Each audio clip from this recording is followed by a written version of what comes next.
Souffrir pour être femme. Quand on pense aux femmes du Mali, on pense à nos beaux boubous, à nos belles couleurs, à notre beauté qui est légendaire, à la joie de vivre. Mais alors pourquoi souffrir pour être femme? Je vais vous raconter l'histoire de 3 filles. La première, je vous laisse imaginer une fille de 4 ans. Elle vit dans un village, elle joue avec ses amis, et un beau jour, elle se fait en fait arracher par une de ses tantes, une de ses grand-mères peut-être, pour l'emmener dans un lieu qu'elle ignore. Naïve, elle les suit bien évidemment, sans savoir ce qui l'attend. Et là, elle va rejoindre d'autres fillettes. Imaginez le tableau, plusieurs fillettes entre 4 et 6 ans, installées dans un lieu qu'elle ignore. Et là, elle va subir l'une des premières violences de sa vie. On va lui couper une de ses parties. On va lui couper une de ses parties intimes. Et là, dans toute la douleur qu'elle ressent, elle essaye de se lever. Elle essaye de marcher. Elle essaye de trouver une solution pour amoindrir cette douleur, qu'elle ne comprend pas d'ailleurs. Et là, on lui dit, serre tes jambes, serre tes dents, car tu es une femme. Une femme doit souffrir. Et là, sortie de ce traumatisme physique et moral, elle continue les corvées d'eau, les corvées de bois. Elle ne va pas à l'école parce qu'il n'y a pas d'énergie à la maison. Elle doit aider sa maman dans les travaux domestiques. Et là, un beau jour, à la puberté, à peine vient-elle de devenir une femme, qu'elle doit se marier. Et là encore, c'est l'inconnu. Un mari qu'elle ne connaît pas, qui serait d'un village avoisinant, qui serait probablement beaucoup plus âgé ou encore de son âge. Elle doit le rejoindre.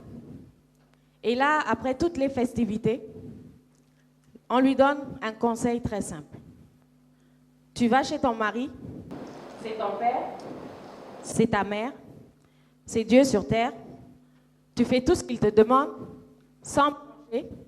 Tu endures tout ce qu'il te fait, car tu es une femme. Tu dois souffrir. Et là, c'est parti. S'il est violent, elle sera battue. Si c'est un psychopathe, elle va subir. Le hasard peut faire qu'il sera peut-être clément avec elle, mais c'est l'inconnu. Et là, elle va faire des enfants dans ce corps qui n'est pas encore développé. Il n'y a pas de centre de santé. Elle pourra perdre des bébés. Elle pourra elle-même perdre la vie. Et là, je ne vous raconte plus son histoire parce que vous connaissez la suite. Et il y a une deuxième fille qui fuit le mariage précoce. Elle n'a pas échappé à l'excision, mais elle refuse de marier cet homme qu'elle ne connaît pas. Et là, c'est l'aventure. Elle vient dans la grande ville. C'est l'inconnu. Elle va être employée dans une famille et là, elle va subir encore des violences, mais elle saura endurer parce que c'est une femme. Et elle pourra être violentée. Et un jour, si un bijou se perd dans cette maison, elle va se retrouver en détention préventive dans le centre de détention pour femmes et mineurs. Et elle pourra y rester des années. Personne ne viendra la chercher car elle a fui le mariage précoce, car elle n'a plus de parents pour cette raison. Et la société n'a aucun égard pour cette fille. Et son histoire est terminée. Il n'y aura plus de suite pour elle. Elle aurait pu aussi contracter une grossesse précoce dans toute cette errance dans la ville qui lui est inconnue, sans parents, sans soutien, sans aucune loi qui la protège. Comment irait la police dénoncer un viol? Qui l'écoutera? Qui va la sortir de ces rafles nocturnes entre les mains de la police? Personne. C'est une femme. Elle va souffrir. Alors, j'ai envie à vous lancer, mesdames et messieurs. Quand vous sortirez d'ici, vous allez voir les vendeuses de bananes, les vendeuses d'eau, les aides ménagères, les vendeuses de brochettes. Regardez quelle valeur ajoutée elles apportent à notre économie. Il faut absolument que les hommes, je m'adresse à vous aujourd'hui, et j'ai des paniers de cola derrière pour mes pères dont je m'excuse, auprès desquels je m'excuse. Il faut qu'on arrête de penser que les hommes sont supérieurs aux femmes. Il faut que les hommes acceptent de partager leur superpuissance avec les femmes. Il faut absolument changer le regard des hommes et de ce système patriarcal de notre société. Car après 20 ans de lutte contre l'excision, comment pouvez-vous imaginer que le Mali en 2017 a 89% de taux de prévalence? C'est révoltant. Comment comprendre aujourd'hui que le mariage précoce persiste, que des filles se marient à 11 ans? Comment allons-nous continuer à ne pas promouvoir la scolarisation des filles, mais de manière concrète, que chaque homme s'investisse pour sa fille, que chaque homme s'investisse pour sensibiliser nos pères dans les villages, pour éduquer les filles, pour les éviter de venir en ville, pour être vendeuses ambulantes, pour subir des violences, pour être oubliées par les lois, pour être oubliées par un système. Et surtout, il faut aborder le problème sous un angle économique. Comment voulez-vous que notre croissance s'améliore si la moitié de la population ne participe pas à la création des richesses?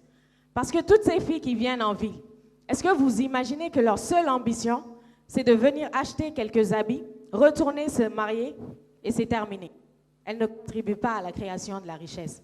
Donc aujourd'hui, le problème d'inégalité de genre au Mali, c'est le problème de notre sous-développement. Et ça, les hommes, il va vraiment falloir y faire face. Mais avant tout ce que je vous demande d'abord de faire, c'est de cesser toute forme de violence. Mais surtout, de vous investir dans l'éducation de vos filles. De ne pas dire à vos filles, « Ah non, non, non, va voir ta maman, ça n'est pas mon problème. » Non, tous les problèmes d'une fille concernent autant la maman que le papa. Et plus les papas s'investissent dans l'éducation, dans la surveillance, dans la protection de la fille, mieux elle sera protégée. Donc les hommes, je vous interpelle. Changez votre regard. Acceptez de partager le pouvoir. Comment voulez-vous qu'on se développe? À l'Assemblée nationale, on a 147 députés, dont 9 femmes. C'est antidémocratique tout simplement. Il y a 52% de femmes. N'ayez pas peur de partager le pouvoir avec les femmes. N'ayez pas peur de ne plus être les dieux sur terre et d'avoir aussi des femmes qui sont là, qui travaillent à vos côtés. Et donc, je vais vous parler maintenant de la troisième fille. Elle, par contre, elle est allée à l'école. Elle a fait des études. Elle n'a pas subi de violence parce que c'est son père qui l'a protégée, avant sa mère, avant toutes les femmes qu'elle connaissait. C'est son père qui l'a poussée à faire des études supérieures. C'est encore son père qui lui a fait comprendre que la tradition, elle est importante, que la religion, elle est importante. Mais ce qui est important avant tout, c'est la vie humaine, c'est l'être humain. Et dans ça, nous sommes tous égaux. Et il n'y a aucune limite au potentiel de la fille par rapport au garçon. Alors cette fille, elle a grandi. Elle a choisi son mari. Elle a fait des enfants. Elle est épanouie dans sa vie. Mais elle l'a été tout simplement parce que dans sa vie, elle a été protégée des violences, parce que dans sa vie, on lui a donné les mêmes opportunités que les garçons. Et cette fille, mesdames et messieurs, c'est moi. Et c'est moi, et c'est grâce à mon père. Et il ne sait pas pourquoi je lui ai dit de venir aujourd'hui. C'est ça que je voulais lui dire. Je le remercie. Et je vous fais peur, les hommes? Est-ce que je fais peur? Vous pensez que les femmes qui vont à l'école, qui travaillent, qui sont managers, qui managent des hommes, on n'attrape pas le sac de notre mari quand il rentre à la maison? Monsieur Dramé est là, il pourra vous dire si c'est vrai ou pas. Et puis d'ailleurs, pourquoi les hommes n'attraperaient pas le sac des femmes? Ce serait bien.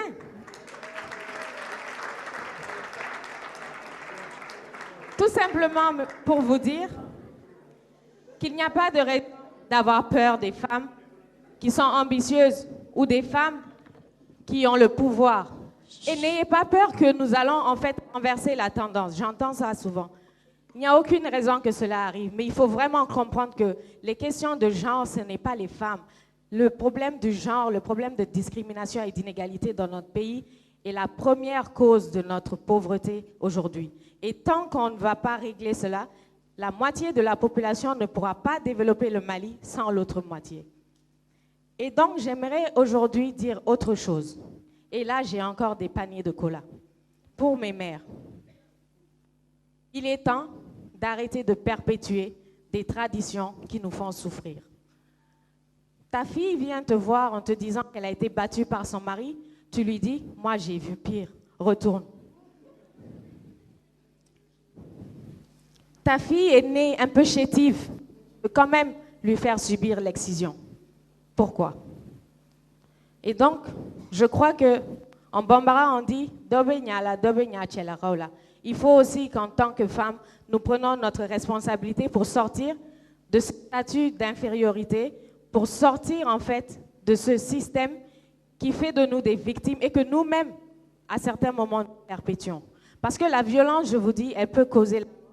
La violence est le premier frein à tout développement et épanouissement de la femme et de la fille. Et donc, à nous aussi, les femmes, nous avons notre partition à jouer.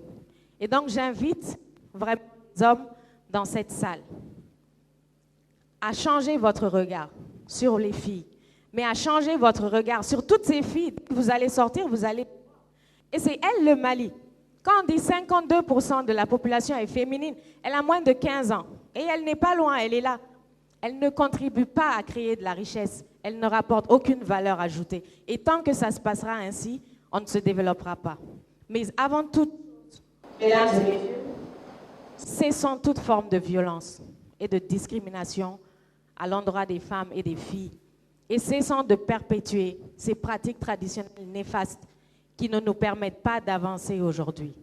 Je vous remercie.